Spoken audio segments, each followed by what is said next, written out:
gens yoo xamante ni am nañu expérience en matière d'agriculture xam nañ yàgg nañoo dox moo tax ma ne leen il faut choisir des membres de la coopérative d'abord des gens yoo xamante ni mën nañ ko def suñ ko amul ba amul ko dëkk ko wuti feneen heureusement moom bi ñu ko yoree ba léegi alhamdulilah rabil alamin saa bu ñu ko waxee mu kii et puis bénévolement lay liggéey daanaka fay ñu ko dara mais actuellement aussi pivot bi lépp lu ci nekk moom moo ñu koy wax moo ñu koy kii donc moom moo yor lépp mais y a d'autres gens yoo xamante ni moom aussi bu ñu soxlaatee ñeneen moom moo leen di restituer les connaissances lii nañuy fayee nii nañuy taale ainsi de suite quoi donc pour l'instant ñaata nit ñoo formé pour mun a utiliser pour mun a opérer pivot bi 3 personnes. 3 personnes. 3 personnes d'accord. Ces 3 personnes yëpp ci coopérative bi lañ bokk. waaw bien sûr la pression là li tax mu faible c'est dû aux aléas climatiques il y a pas de soleil. Oui. C'était en plein soleil. pression bi day bari. jet bi day dem 42 mètres 50. Et donc du coup su amee panne wala dara lu xew. Panne. yàlla na yéex a bien sûr yàlla bu mu am sax. du tout mais su amee panne ak yooyu dafa am benn référent technique. bien sûr bu mun a ñëw dépanner ñu ànd ak marque pivot bi Rock. répondant bi mi ngi fi. ok concessionnaire bi. il est là. Il y a une garantie annuelle ou bien bu fekkee am na panne bu sérieuse rek lay intervenir dañ koy woo. d'accord mais en réalité vraiment c'est pas compliqué. oui. c'est pas compliqué vraiment. bu ñu yemee fi ñu yem loo quoi. c'est pas compliqué. Et vous avez dit arrosage bi c'est sur un 6 hectares. Hein? ça tourne quand même Ça tourne, oui, oui. Attends, je vais le faire tourner. vous pouvez faire caabi yaa ñëw. waaw waaw il faut aller chercher la clé soleil bi naaj bi moo tax voilà donc vous voyez cet réservoir là donc si on a des produits à faire donc on va l'injecter directement dans le réservoir là. D'accord. Donc ça va aussi, il y avait une pompe de relevation. Cette pompe là, doseuse. Cette pompe là va l'injecter directement dans le circuit pour que au moins pour qu'il. Donc vraiment ça aussi vraiment, alhamdulillah, on maîtrise totalement entièrement l'eau. Nous notre problème, c'est des problèmes d'infrastructure, c'est des problèmes de financement ainsi de suite. Nous aussi on a des ressources humaines de qualité. Nous aussi on a des bravos, des gens qui sont prêts à travailler, mais on n'a pas de moyens. Vous allez leur montrer comment ça se passe.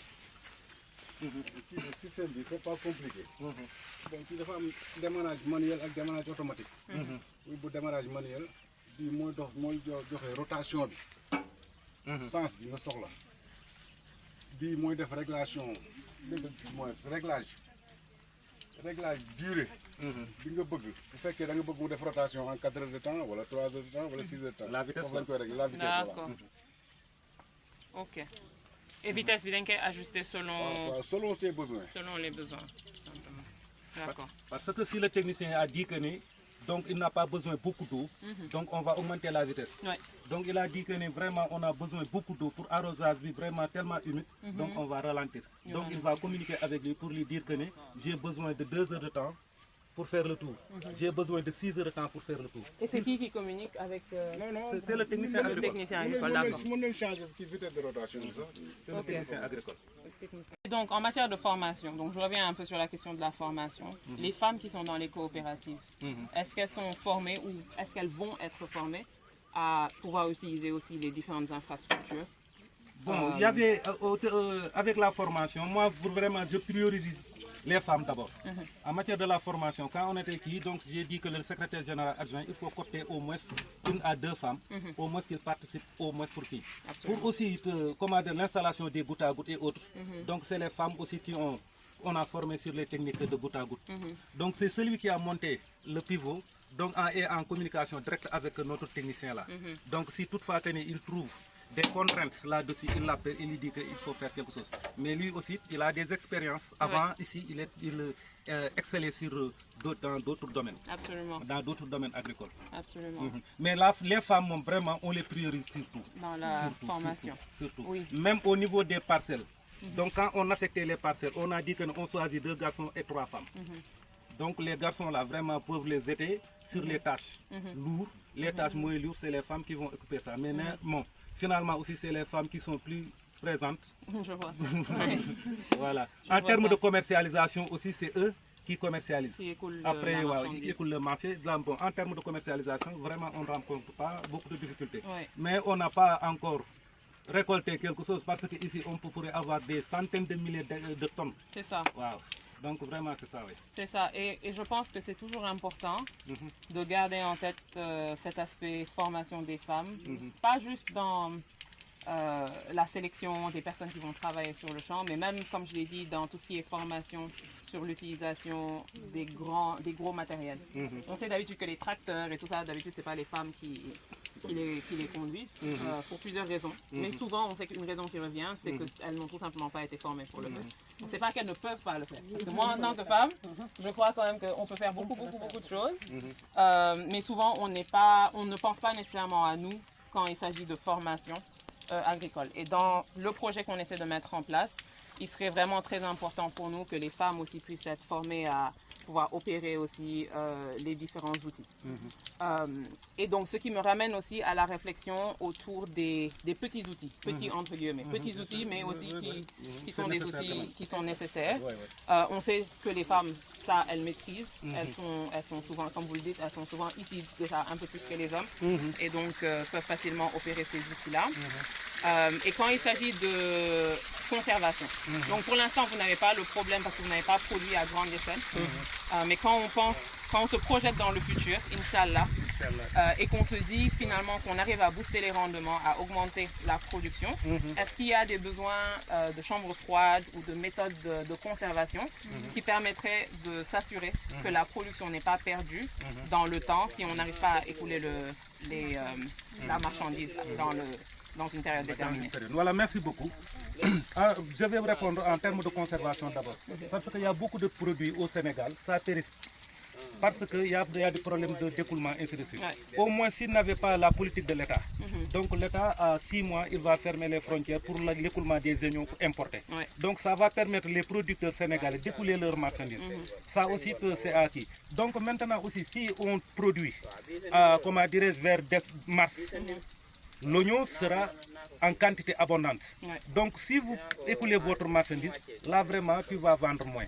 Donc si on aurait une chambre froide, là on pourrait, comment dirais-je, conserver notre production et voir quand est-ce qu'on va écouler et autres de ça. Mais maintenant, néanmoins aussi que le projet, les chambres froides ne fait pas partie du projet. Raison pour laquelle on ne l'a pas fait. Donc maintenant, si on aura des partenaires qui pourraient nous, comment dirais, installer des chambres froides ou bien des chambres de conservation, là vraiment, alhamdoulilah, ce sera fait. Bon, en termes aussi de, comment dire, de la participation des femmes sur l'utilisation des matériels autres. Moi, je priorise les femmes. D'habitude, moi, ma politique, c'est ça. Je constate que la femme khomboloise, elle est audacieuse. Elle est audacieuse. Elle veut toujours faire tout pour au moins se glorifier, de dire que moi, vraiment, je suis une femme, bon, j'ai conduit ça, et ainsi de suite. Donc, si on a mécanisé au moins l'agriculture, donc les femmes, des jeunes, donc je ne dirais pas les troisième âge, parce que leur âge ne leur permet pas de manipuler certains comment dirais-je, matériels, mais il y a des jeunes femmes qui sont prêtes à, comment dire, à conduire ça. Donc, ce sera une fierté pour eux. Donc, moi, je compte sur eux, de par leur volonté, de par leur bravoure, et ainsi de suite. Ce n'est pas parce que pour leur comment dirais-je, mais c'est ce que j'ai vu en elle, quoi. Donc maintenant, si toutefois que donc s'agissant aussi de l'agriculture, ils ont fait beaucoup de formations en termes de transformation. Donc vous voyez celle qui est derrière là, Maria Massao, ils transforment beaucoup de choses, ils vendent des jus, ainsi de suite. Ils ont des transformations, ainsi de suite. Mais aussi, après la formation, donc trouver des financements, vous voyez que, donc aussi ces genres de périmètre aussi, donc moi-même, si j'aurai l'occasion de communiquer avec le ministre, je vais le faire. Je leur ai dit que moi, je ne comprends pas. Un enseignant peut avoir, comment dirais-je, peut chercher des financements pour comment financer un projet ou bien des choses de ce genre. L'État peut l'étaler sur 10 ans ou bien 5 ans. Mais l'agriculteur, si tu vas à la banque, on te dit que donc, si on te prête 20 millions, après la récolte, donc tu vas payer totalement et entièrement. Donc on ne sait pas. Maintenant, donc l'agriculteur, il est trop, comment dirais-je, coincé.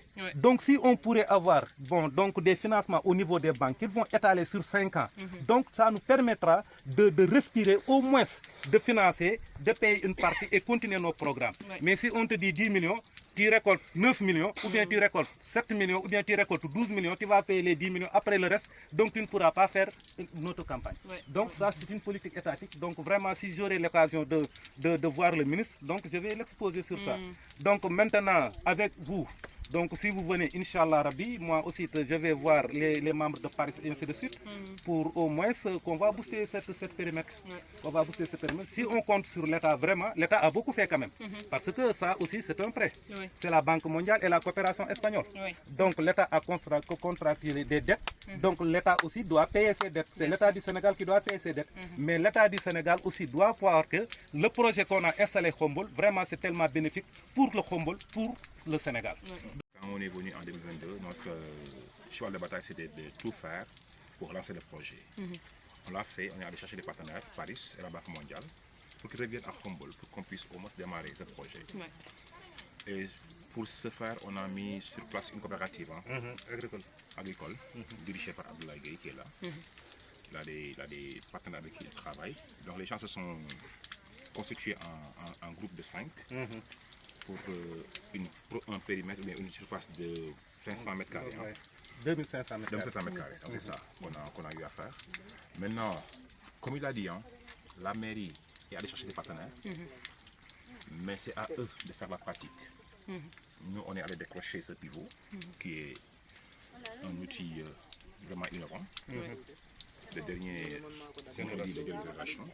Mais malheureusement, il manque de moyens, de logistique. 17 hectares, c'est pas un repas de terre qu'on peut cultiver avec 2 à 3 personnes. Ouais. Donc, c'est pourquoi eux, leur cri de cœur, c'est d'avoir au moins des semoirs, des facteurs, parfois même des moissonneuses, des batteuses, pour qu'on puisse au moins rendre opérationnel ce périmètre-là.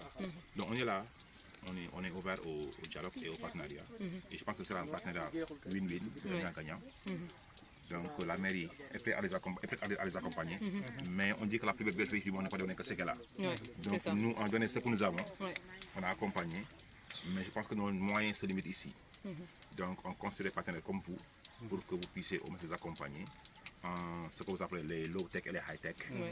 Pour qu'ils puissent au moins se labourer, cultiver, récolter, et même parfois, et même après vendre. C'est ça. Parce que comme il l'a dit, Khombole est une zone stratégique. On est entouré de 5 communes, Ngoundiane, Ndiéne, Serakh, Toubatoul, Thiénaba, entre autres. Mais toutes ces communes-là, comme on dit souvent, leur maman c'est Khombole.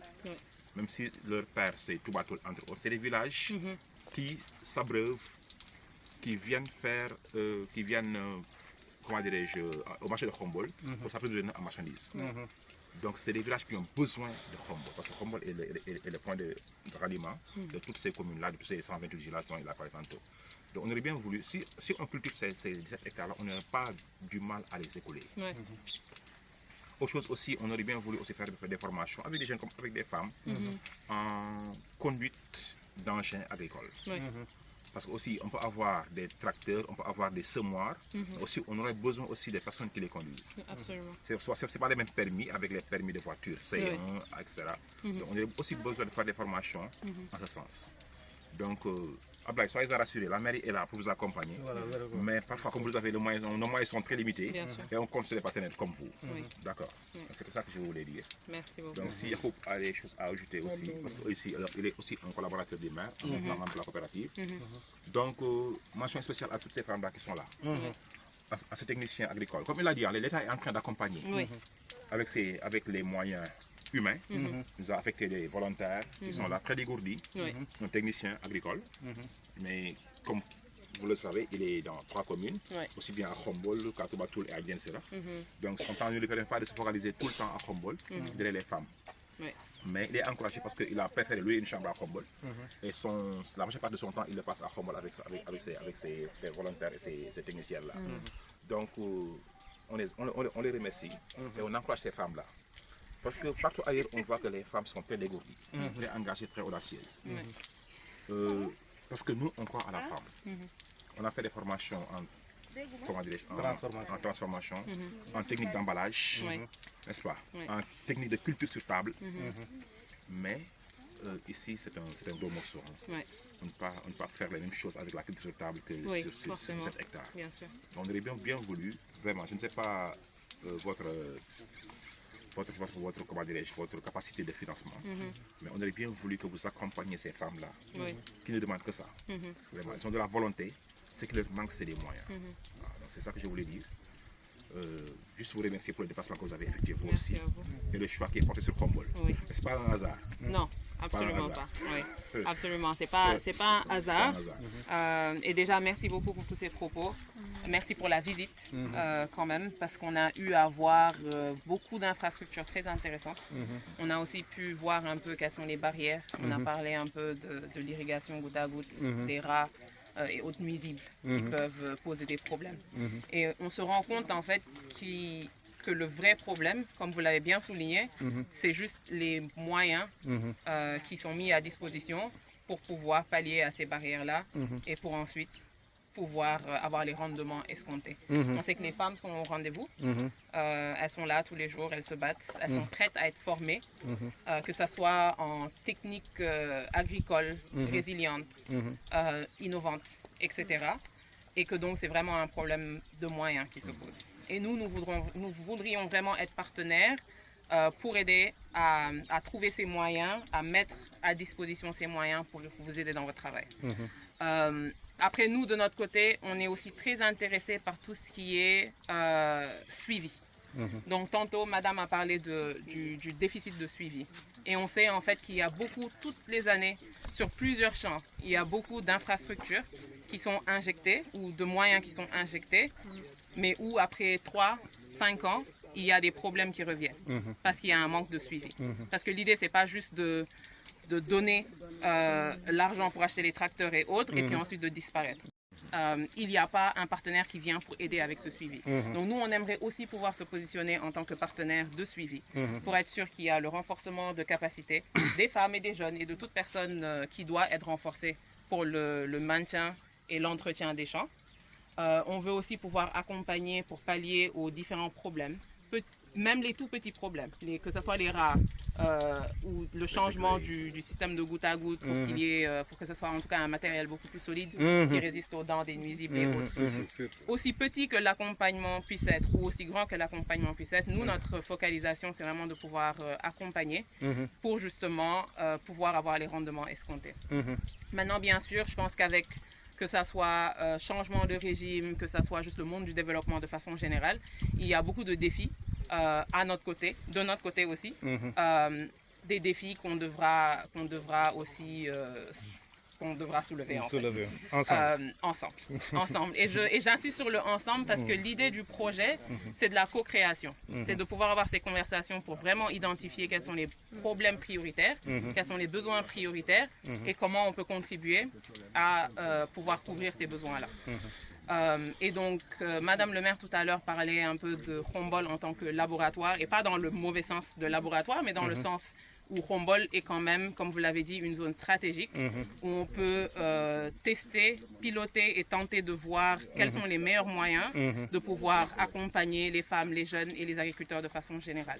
Donc nous, on aimerait très bientôt d'ailleurs, et sûrement on va prendre contact avec les équipes, pour très bientôt aussi pouvoir venir avec l'équipe d'ingénieurs, donc qui pourront aussi vous rencontrer, pour pouvoir essayer de piloter des différents outils que nous jugeons pourraient peut-être vous aider à pallier à ces problèmes-là. Et c'est la raison pour laquelle je demandais d'ailleurs si vous avez des listes ou une liste avec les différents outils qui sont absolument nécessaires ou prioritaires pour vous aider justement à régler certains problèmes.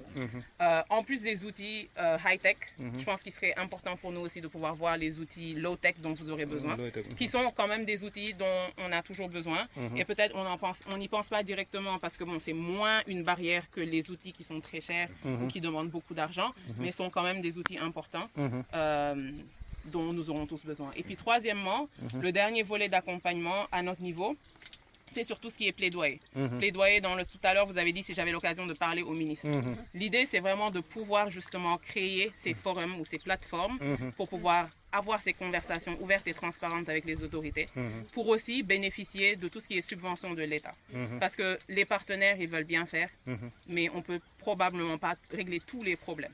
Et que l'État reste redevable aux différentes populations et aux différentes communautés quand il s'agit d'accompagnement, avec l'appui des partenaires.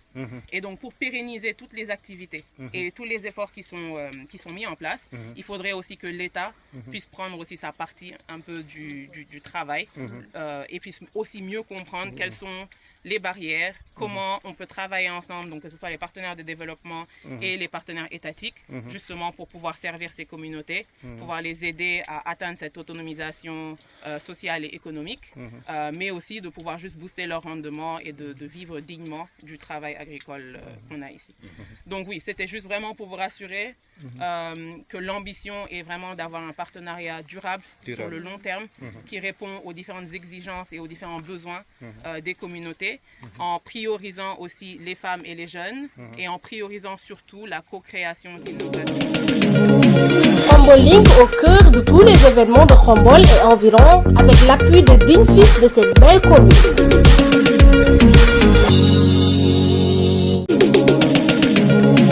Khombole au cœur de tous les événements de Khombole et environ avec l'appui de dignes fils de cette belle commune.